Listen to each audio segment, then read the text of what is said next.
Le bruit régulier d'une serpillière glissant sur le marbre brisait le silence de l'immense hall. Minuit. Vide. Du moins, c'est ce qu'il croyait. Adrien Lefebvre, 36 ans, père célibataire, travaillait comme agent d'entretien de nuit dans l'un des plus hauts gratte-ciel de la Défense, à Paris. Ses mains usées s'appuyaient un instant sur le manche du balai. Dans le reflet des portes vitrées, ses yeux fatigués racontaient des années de sacrifices et de batailles tues. Puis, soudain, une voix fendit le silence. Une voix de femme. Douce et tranchante à la fois. « Adrien » murmura-t-elle. Il se figea, la poitrine serrée. Lentement, il se retourna. Elle était là. Clémence Valcourt, PDG glacial réputée pour briser ses rivaux d'un sourire. Mais ce soir, elle ne le regardait pas comme un simple agent d'entretien. Ses yeux s'étaient adoucis, presque suppliants. Et puis elle prononça des mots qu'il n'aurait jamais imaginé entendre. « Viens avec moi. » Le hall, cathédrale de verre et d'acier, vibrait à peine sous le léger crissement de la serpillière. Adrien Lefebvre, 36 ans, courbait le dos sur son travail, comme toujours. Fatigué, discret, invisible. Son uniforme humide collait à sa peau, mais il continuait. La vie lui avait appris cela, avancer, toujours, peu importe quoi. Il posa un instant son front sur le manche du balai, essuyant la sueur qui lui piquait les yeux. Son reflet dans les vitres lui renvoyait l'image d'un homme marqué par l'éveil et le silence. Barbe naissante, cerne profond, l'air de quelqu'un qui a trop porté, trop longtemps. Minuit lui offrait l'illusion d'être le seul vivant dans ce monde de verre. Puis son prénom, glissé comme un secret. Pas l'aboiement sec d'un supérieur ni l'appel distrait d'un collègue. Non. Une voix chaude, mais dangereuse, presque hypnotique. Adrien sentit son cœur battre contre ses côtes. Il tourna lentement la tête. À l'autre bout du hall, se tenait une femme qui ne devait pas appartenir aux ombres. Clémence Valcourt. La PDG. Légende en tailleur de soie. Peur et respect mêlés dans tous les conseils d'administration du pays. D'ordinaire, elle avançait comme un hiver. Ce soir, son regard n'était pas froid. Il était fixé sur lui, avec quelque chose d'inattendu. Quelque chose qu'il ne savait pas nommer. Madame Valcourt, balbutia-t-il en serrant plus fort le manche du balai. Elle avança, ses talons résonnant sur le marbre comme des coups de gong. « Vous travaillez plus dur que n'importe qui ici, dit-elle d'une voix basse. Et pourtant, personne ne vous voit. Moi, je vous vois. » La poitrine d'Adrien se contracta. Était-ce réel? Il cligna des yeux. Elle était toujours là, à 2 pas de lui. Je ne comprends pas. Sa voix à elle se fit plus douce encore, le masque de la patronne impitoyable glissant une seconde. Vous comprendrez. Mais pour l'instant, faites-moi confiance. Adrien secoua la tête, perdu. Pourquoi moi? Je ne suis qu'un. Vous n'êtes que rien du tout. Ces mots le coupèrent net, plus tranchant que le verre. Puis, presque en chuchotant, viens avec moi. Elle tendit sa main. Non comme une patronne, mais comme une personne. Le pouls d'Adrien martelait ses tempes. Et, dans cet instant fragile, pour la première fois depuis des années, il se permit de croire qu'il n'était pas invisible. Alors il fit l'impensable. Il prit sa main. Les portes de l'ascenseur se fermèrent dans un souffle métallique, scellant Adrien dans un espace qui n'était pas le sien. Ses paumes gardaient encore la chaleur de la main de Clémence Valcourt. Il se tenait raide, agrippant son balai comme une ancre tandis qu'elle appuyait sur le bouton du dernier étage. Le bourdonnement feutré de l'ascenseur emplissait le silence. Les parois miroitantes reflétaient une scène absurde, un agent d'entretien en uniforme gris usé, ses bottes marquées, à côté de la femme la plus puissante de Paris. Clémence, dans sa robe bleu nuit qui captait la lumière, semblait sortie d'un autre monde. Adrien eut un petit rire incrédule, secouant la tête. C'est forcément une erreur. Vous n'avez pas besoin de moi là-haut? Ses yeux croisèrent les siens dans le reflet. Tu crois que je ne sais pas ce que je fais? Il hésita, la voix basse. Je crois que vous ne savez pas qui je suis. Je ne suis personne, Madame Valcourt. Un type qui nettoie les dégâts des autres? Ses lèvres esquissèrent quelque chose qui n'était pas tout à fait un sourire. C'est là que tu te trompes. Je sais exactement qui tu es, Adrien Lefebvre. Et je sais ce que tu as fait. La poitrine d'Adrien se serra. Ce que j'ai fait? Elle se tourna vers lui, son ton redevenu acier. Le mois dernier, la fuite dans la ventilation. C'est toi qui l'as repérée. C'est toi qui as tout noté. Cette fuite aurait pu coûter des millions, peut-être des vies, si l'air toxique s'était propagé dans les étages supérieurs. Adrien avala difficilement. Ce n'était rien. J'ai juste fait mon travail. Mon supérieur m'a dit de ne pas m'en mêler. Ses yeux à elle se durcirent. Ton supérieur a déposé le rapport sous son nom. Il t'a effacé. Il a pris le mérite. Comme toujours. Adrien sentit sa gorge se fermer. Il se souvenait de la brûlure. Le nom absent du dossier final. La colère avalée en silence. Il n'en avait parlé à personne. Comment? Je fais mon métier en sachant qui tient vraiment cet empire debout, répondit-elle sans ciller. Et je n'oublie jamais un visage. Elle se rapprocha, son regard droit. Tu as sauvé cette entreprise, Adrien. Dans l'ombre, sans applaudissements. Et ils t'ont piétiné. Pour la première fois depuis des années, Adrien n'avait plus de mots. Je ne pensais pas que quelqu'un le voyait, murmura-t-il. Je vois tout, dit-elle plus doucement. Surtout ce que les autres ignorent. L'ascenseur sonna. Les portes s'ouvrirent sur le dernier étage. L'ascenseur s'arrêta dans un tintement discret. Les portes s'ouvrirent sur le dernier étage, la suite privée de Clémence Valcourt. Adrien resta cloué au seuil, comme un enfant surpris dans un lieu interdit. Devant lui, une baie vitrée immense découpait Paris en 1000 lumières. La tour Eiffel scintillait au loin, les toits argentés luisaient sous la lune, et chaque gratte-ciel voisin semblait minuscule devant cette vue. Je ne devrais pas être ici, souffla-t-il, le pas hésitant. Clémence s'avança dans la pièce, sa silhouette découpée par les reflets de la ville. Elle se retourna, son visage grave mais étrangement lumineux. C'est exactement pour ça que tu dois être ici. Adrien suivit, ses bottes lourdes s'enfonçant dans l'épais tapis. Tout respirait le luxe, étagères en acajou couvertes de livres reliés, bureaux de marbre décorés d'inox brillant, portraits encadrés d'elle aux côtés de ministres et de dirigeants étrangers.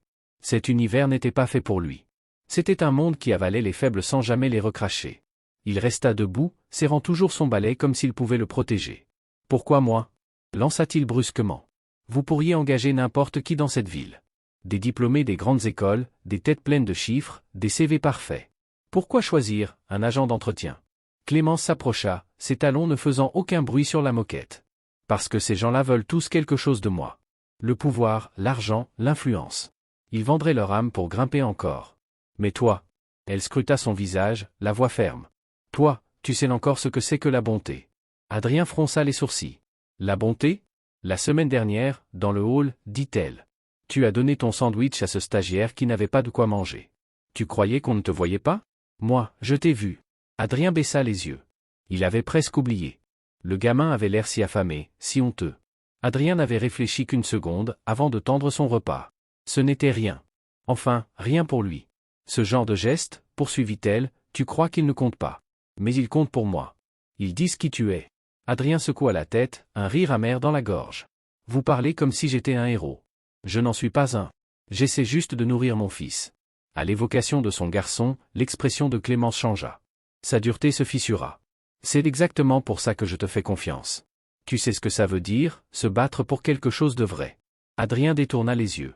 Son fils, Hugo, 8 ans, devait dormir en ce moment, blotti dans le canapé-lit de l'appartement de sa sœur, pendant que son père frottait des sols à la javel. Hugo méritait mieux. Un père qui ne rentrait pas chaque matin avec l'odeur de détergent incrusté dans la peau. Clémence s'approcha, sa voix n'étant plus qu'un murmure. Cette entreprise pourrit de l'intérieur. Corruption, trahison, avidité. J'ai accumulé les preuves. Demain matin, je vais les exposer. Mais j'ai besoin de quelqu'un à mes côtés. Quelqu'un qu'on ne peut pas acheter. Quelqu'un de vrai. Et ce quelqu'un, Adrien, c'est toi. Il releva les yeux, abasourdi. Moi ? Vous plaisantez ? Je ne suis qu'un balayeur ? Elle le coupa net, ses mots claquant comme un fouet. Pas un balayeur. L'homme qui a sauvé cette société.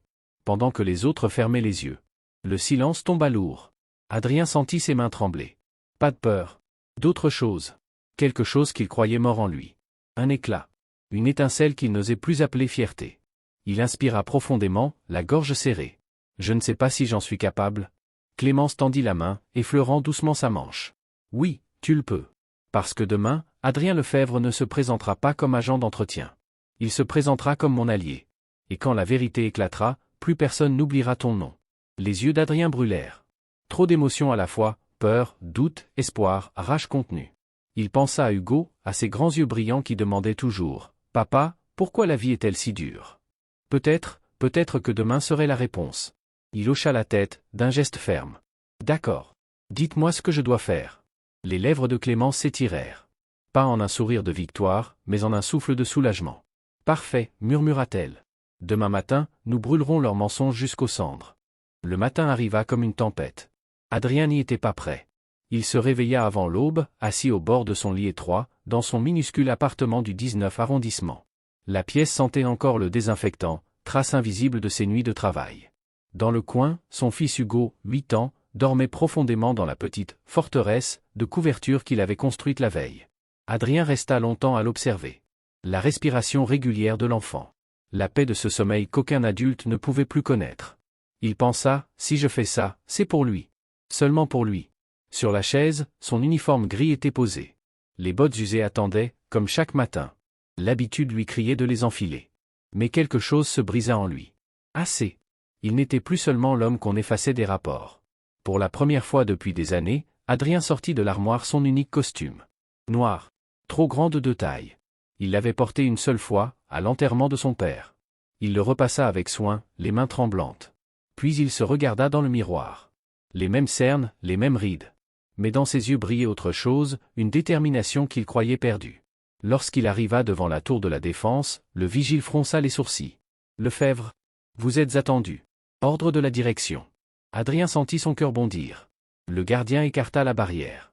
Sans un mot, Adrien entra dans le hall qu'il avait lavé la nuit précédente. Le marbre brillait encore sous la lumière du matin. Mais aujourd'hui, il ne baissa pas les yeux vers le sol. Il leva la tête. Vers le sommet. La salle du conseil grouillait déjà. Costume taillé sur mesure, tailleur de luxe, montre qui valait plus que son appartement entier. Une table assez longue pour asseoir 20 personnes. Les voix fusaient, rapides, impatientes, pleines de mépris. Adrien hésita sur le seuil, son souffle court. Puis une voix, claire, coupa net le vacarme. Adrien. Clémence Valcourt se tenait au bout de la table. Sa présence occupait tout l'espace. Tous les regards se tournèrent vers lui, incrédules. Elle lui fit signe d'avancer. Des chuchotements éclatèrent. Qu'est-ce qu'il fait ici?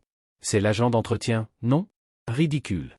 Adrien sentit la chaleur de leur mépris lui brûler la peau. Mais il avança quand même. Chaque pas pesait comme du plomb. Arrivé près d'elle, il se figea. « Assieds-toi » dit Clémence simplement. C'était la première fois qu'il s'asseyait à cette table. La réunion commença par la mascarade habituelle, rapports, bénéfices, chiffres jetés comme des confettis. Adrien n'entendait que des échos. Il se sentait minuscule, déplacé, ridicule. Mais Clémence, elle, ne quittait pas son regard. Puis, quand la salle s'apaisa, elle se leva. Une main posée sur l'épaule d'Adrien. « Mesdames et messieurs, dit-elle. Aujourd'hui, tout change. Les administrateurs se raidirent. Un vieil homme ricana. « Clémence, nous n'avons pas de temps pour ton théâtre. » « Et ce balayeur à ta table? Pourquoi ?» Les yeux de Clémence se durcirent. « Voici Adrien Lefebvre. Et il est ici parce qu'il a sauvé cette entreprise, pendant que vous étiez occupés à la volée. » Un murmure d'indignation parcourut la salle. Certains éclatèrent de rire. D'autres s'échangèrent des regards surpris. Le cœur d'Adrien battait à rompre. Mais Clémence continua, implacable. Le mois dernier, une fuite dans la ventilation a presque empoisonné ce bâtiment. Adrien l'a découverte, documentée, signalée. Savez-vous ce qui s'est passé? Ses yeux se fixèrent sur un homme, un cadre au sourire arrogant. Vous avez effacé son nom. Vous avez pris le mérite. Vous avez profité de son silence. Le visage de l'homme pâlit. C'est absurde. Protesta-t-il. Clémence claqua un dossier sur la table. Le bruit résonna comme un coup de feu. Des feuilles s'éparpillèrent, preuves, signatures, relevés financiers. Ne m'insultez pas. J'ai les preuves. Et ce n'est pas tout. Corruption. Fraude. Compte caché. Chaque magouille que vous pensiez dissimuler est ici. Aujourd'hui, je nettoie cette entreprise jusqu'aux os. Le chaos éclata. Cris, protestations, chaises repoussées. Certains hurlaient, d'autres blêmissaient. Adrien resta pétrifié. Lui, l'homme invisible, se retrouvait en plein incendie. Une femme lui lança, venimeuse. « Tu crois qu'on peut se servir d'un balayeur pour nous humilier ?» Clémence se pencha, sa voix glaciale. « L'humiliation? C'est ce que vous lui avez donné. Un homme qui a risqué tout pour protéger cette société, et vous l'avez traité comme de la poussière. Aujourd'hui, la poussière se lève. » Puis elle tourna vers Adrien. « Dis-leur. » Son estomac se noua. Tous les yeux braqués sur lui. Il voulait fuir. Mais alors, il pensa à Hugo. À ce garçon qui lui demandait chaque soir s'il était fier de lui. Adrien inspira, la voix tremblante mais croissante. « J'ai lavé vos sols. J'ai sorti vos poubelles. J'ai effacé vos traces. Et chaque nuit, je me suis demandé si ma vie se résumait à ça. Mais j'ai vu cette fuite. J'ai rédigé ce rapport. J'ai essayé de faire la différence. Même si personne ne devait jamais me remercier. Vous m'avez effacé. Mais je suis encore là. » Il serra la mâchoire. « Et je ne suis plus invisible. » Un silence lourd tomba. Absolu. La main de Clémence se posa plus fort sur son épaule. « Voilà pourquoi il est avec moi. Parce que je refuse de diriger cette entreprise pour ceux qui croient que l'argent les rend intouchables. À partir de maintenant, cette maison sera bâtie sur l'intégrité. Avec des gens comme Adrien Lefebvre. » La salle du conseil explosa comme une poudrière. Un homme se leva brusquement, la mâchoire serrée, en marmonnant qu'il ne tolérerait pas cette mascarade. Il claqua la porte derrière lui. Un autre suivit, puis un troisième. Chaque départ résonnait comme une fissure dans le vieux système corrompu. Les autres restèrent figés, certains rouges de colère, d'autres livides, incapables de trouver leurs mots. Clémence planta son regard dans le reste de la salle. Si vous n'êtes pas capable de vous tenir aux côtés de l'intégrité, alors vous n'avez rien à faire ici. Mes agents de sécurité attendent vos démissions à la sortie. Comme un signal, 2 hommes en costume sombre ouvrirent les portes. Dossier en main, ils s'avancèrent calmement. Des visages s'effondrèrent. Les coupables savaient qu'ils étaient pris au piège. Les sièges se vidèrent peu à peu, dans un chaos étouffé de papiers arrachés et de soupirs brisés. Puis, le silence. Le vrai. Pas celui de la peur. Mais celui d'après la tempête. Adrien, lui, tremblait encore. Ses mains moites s'accrochaient au bord de la table. Clémence se tourna vers lui, et pour la première fois, son masque de dirigeante implacable se fendit d'un sourire discret. « Tu t'en es bien sorti. » Adrien laissa échapper un souffle nerveux, un rire étranglé. « J'ai cru que j'allais vomir. » Clémence hocha la tête, amusée. C'est la preuve que ça comptait. Adrien leva les yeux vers les immenses vitres. Paris s'étendait sous lui, vaste et scintillante. Et soudain, il se sentit plus grand que toutes ces tours. Pas parce qu'il détenait le pouvoir. Pas parce qu'il avait gagné de l'argent. Mais parce qu'il avait existé. Parce qu'il avait été vu. Un bourdonnement l'arracha à sa pensée. Son téléphone vibrait. Un message. Il l'ouvrit. Une photo d'Hugo. Le garçon souriait fièrement, tenant dans ses petites mains un dessin maladroit, un bonhomme bâton, couronne sur la tête, à côté d'une grande tour. En bas, écrit en lettres tremblées, « Papa, le roi de Paris ». La gorge d'Adrien se serra. Il montra l'écran à Clémence, la voix brisée. « Voilà pourquoi j'ai fait tout ça. Pour lui. » Elle baissa les yeux vers l'image, et quelque chose dans son regard s'adoucit. « Alors, tu es déjà plus riche que n'importe lequel d'entre eux ne l'a jamais été. » La salle du conseil était vide. Mais pour Adrien, ce n'était pas un vide oppressant. C'était un commencement. Car à partir de ce jour, il ne franchirait plus jamais ses portes en tant qu'homme invisible. Mais la journée n'était pas finie. Très vite, la rumeur se propagea dans la tour. Les couloirs bourdonnaient, le PDG a humilié le conseil. L'agent d'entretien était assis à la table. Des têtes vont tomber. Adrien marcha à travers ces mêmes couloirs qu'il avait nettoyés 1000 fois. Sauf que cette fois, les regards ne le traversaient plus. On le fixait. On chuchotait son nom. Adrien Lefebvre. Il sentit le poids nouveau d'une visibilité qu'il n'avait jamais cherchée. Lorsqu'il entra dans l'ascenseur, il s'aperçut que ses mains tremblaient encore. Mais ce n'était pas de peur. C'était l'adrénaline. L'ivresse étrange d'avoir osé. À côté de lui, Clémence observait son reflet dans les parois d'acier. Elle ne dit rien. Mais dans ses yeux, Adrien lut quelque chose qu'il n'aurait jamais cru possible, de la confiance. Peut-être même, de l'admiration. Quand les portes s'ouvrirent sur le rez-de-chaussée, des journalistes se pressaient déjà derrière les vitres, flairant le scandale. Caméra, micro, flash. Adrien recula d'un pas. Je ne peux pas affronter ça. Clémence posa une main ferme sur son bras. Tu n'es plus seul. Si tu veux rester dans l'ombre, tu peux. Mais sache une chose, tu viens de graver ton nom dans une histoire qui ne s'effacera jamais. Adrien baissa les yeux. Toute sa vie, il avait fui la lumière. Et maintenant, on la braquait sur lui. Il inspira profondément. Je ne l'ai jamais fait pour la gloire, murmura-t-il. Justement, répondit-elle. C'est pour ça que tu es le seul qui mérite de l'avoir. Et dans ce hall qu'il connaissait mieux que personne, Adrien Lefebvre franchit un seuil invisible, celui qui sépare un homme effacé d'un homme qui existe enfin. Le lendemain, Paris bruissait encore des échos du scandale. Les gros titres défilaient sur les écrans de télévision dans les cafés. Valcourt dénonce son propre conseil, un agent d'entretien au cœur de l'affaire, révolution dans l'empire Valcourt. Dans les réseaux sociaux, la photo d'Adrien assis à la table du conseil circulait déjà. Les commentaires se succédaient, admiration, colère, moquerie. Peu importait. Il n'était plus invisible. Adrien, pourtant, s'était levé ce matin-là comme toujours. Pas d'hélicoptère, pas de limousine. Un café tiède dans sa petite cuisine. Hugo avait sauté du lit, ses cheveux en bataille, un sourire trop grand pour son visage. « Papa, c'est toi à la télé. » Il avait ri, un rire qu'il n'avait pas eu depuis des années. « Oui, mon grand. C'est moi. » Il l'avait serré fort dans ses bras, sentant ce poids chaud et vivant contre lui. Et pour la première fois, il n'avait plus honte de l'odeur de Javel sur ses mains. C'étaient des mains qui avaient tenu bon. Au même moment, dans son bureau vitré tout en haut de la tour, Clémence Valcourt signait des documents, les mains légèrement tremblantes. Elle avait brisé son propre conseil d'administration. La route serait longue avant de reconstruire l'entreprise. Les ennemis allaient se multiplier. Mais elle n'était plus seule.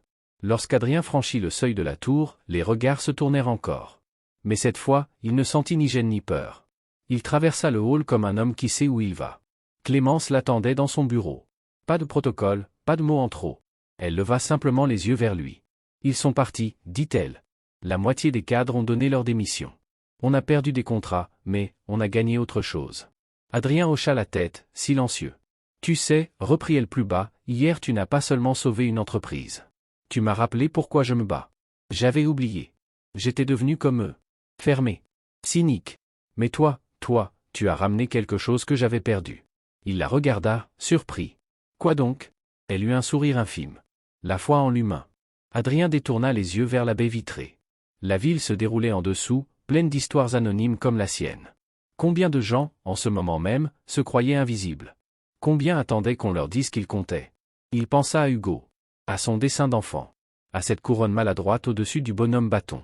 Peut-être qu'un roi n'était pas celui qui possédait un trône, mais celui qui se tenait debout quand tout le monde s'agenouille. Clémence se leva et s'approcha. Adrien. Ce n'est que le début. Tu n'es plus obligé de rester simple agent d'entretien. Si tu veux, je te propose un poste dans mon équipe. Pas parce que je te dois quelque chose. Mais parce que tu l'as gagné. Il resta silencieux un moment. Toute sa vie, il avait cherché à survivre, pas à choisir. Voilà qu'on lui offrait une chance. Je veux continuer à travailler, dit-il enfin. Mais je veux rester moi-même. Pas devenir un autre. Elle hocha la tête. Alors reste toi-même. C'est ce dont cette entreprise a besoin. Un léger silence tomba. Puis elle ajouta, presque en chuchotant. Et c'est ce dont j'ai besoin, moi aussi. Il sentit un étrange vertige. Ce n'était pas une déclaration. Pas une promesse. Mais une reconnaissance. Un fil invisible entre deux existences qui ne se seraient jamais croisées sans ce hasard. Adrien prit une inspiration profonde. D'accord. Mais si je fais partie de ton équipe, ce sera pour construire, pas pour écraser.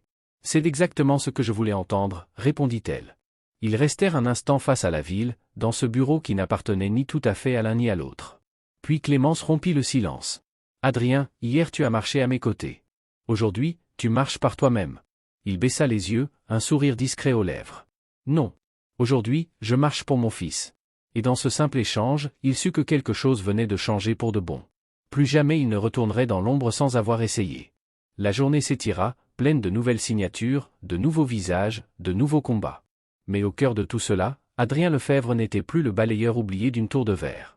Il était devenu l'homme qui avait refusé de rester invisible. Le soir venu, il rentra chez lui. Hugo l'attendait sur le pas de la porte, un dessin neuf à la main, cette fois, deux bonshommes bâtons côte à côte, la tour en arrière-plan. En bas, écrit avec application, Papa et la dame qui l'a aidé. Adrien sentit ses yeux brûler. Il prit son fils dans ses bras, et pour la première fois, il ne pensa plus à l'avenir avec peur. Il pensa à l'avenir comme à une porte ouverte. La nuit tomba sur Paris, lavant les toits d'une lumière douce. Dans les hauteurs de la tour, un bureau brillait encore. Deux silhouettes y étaient restées, debout face à la ville. Et dans ce bureau, quelque chose de nouveau naissait.